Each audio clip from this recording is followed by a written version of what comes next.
Dear viewers, আসসালামু আলাইকুম। আমি বিল্ডিং কনস্ট্রাকশন অ্যান্ড আইডিয়া থেকে ইঞ্জিনিয়ার মোহাম্মদ হুমায়ুন আহমেদ বলছি। আমি আজকে আপনাদের যার সঙ্গে পরিচয় করে দিব, উনি আমাদের হলেন বাংলাদেশের যে কয়জন স্ট্রাকচারাল ইঞ্জিনিয়ার আনলিমিটেড হাইটের অনুমোদন পেয়েছেন রাজুক থেকে, তার ভিতরে একজন আমাদের মৃদুল হাসান প্রফেশনাল ইঞ্জিনিয়ার ভাই আমাদের সঙ্গে আছেন। এবং বর্তমানে উনি কোয়ালিটি এবং হাইরাইজ বিল্ডিংগুলো নিয়ে এবং ব্রিজ বিভিন্ন ধরনের গার্ডার নিয়ে কাজ করতেছেন।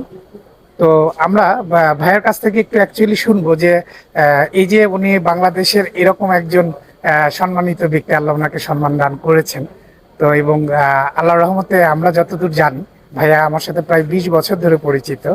তো উনি বাংলাদেশের এই যে নিরাপদ স্থাপনা নির্মাণে ওনার যে আন্দোলন, ওনার যে ভূমিকা, সেটা এখনো চলমান আছে এবং ইনশাল্লাহ উনি যতদিন বেঁচে থাকবেন ততদিন এটা চলতে থাকবে। তো আমরা ভাইয়ের কাছ থেকে আজকে আমরা বিভিন্ন ধরনের কোয়ালিটি সম্পন্ন এবং নিরাপদ স্থাপনা সম্পর্কে আমরা কিছু জানবো।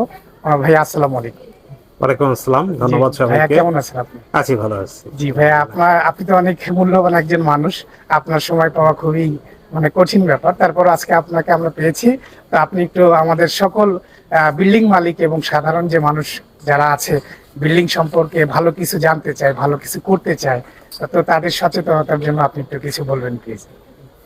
ধন্যবাদ। আসলে বিল্ডিং তো আমাদের জন্য খুবই একটা গুরুত্বপূর্ণ জিনিস, এটাতে আমরা ব্যবহার করছি।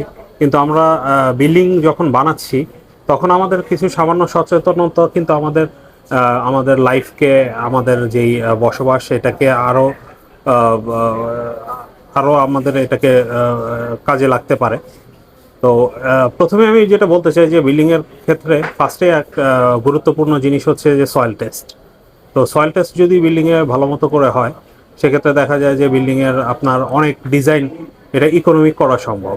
কিন্তু যদি আপনি সয়েল টেস্ট ঠিক মতো করে না করেন, অনেক ক্ষেত্রে দেখা যায় যে সেই ইয়েগুলো সেই ইকোনমিক হয় না, অনেক ক্ষেত্রে ভবন ঝুঁকিপূর্ণ হতে পারে।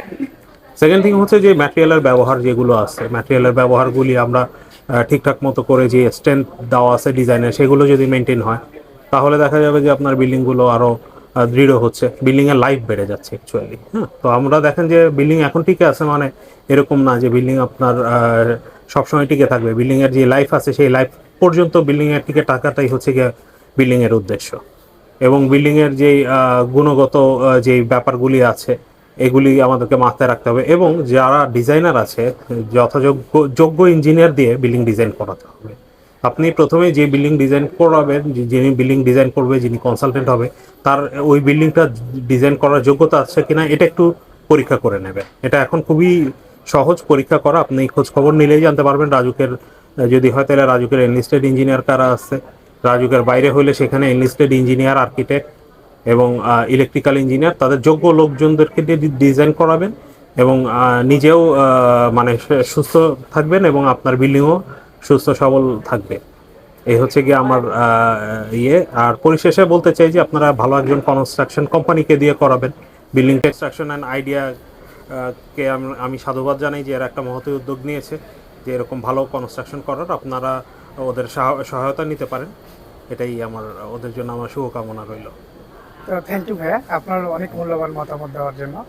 আশা করি সামনের দিনগুলোতেও আপনি কোয়ালিটি এবং নিরাপদ স্থাপনা নিয়ে সবসময় আন্দোলন চালিয়ে যাবেন। ধন্যবাদ আপনাকে, আপনারাও তার সাথে থাকবেন। জি ইনশাল্লাহ, আমরাও বিল্ডিং কনস্ট্রাকশন এবং আইডিয়া আপনার সাথে আছি ভাইয়া। এই আন্দোলনে সবসময় ইনশাল্লাহ আপনার পাশে থাকবো। আসসালামু আলাইকুম রহমতুল্লাহ।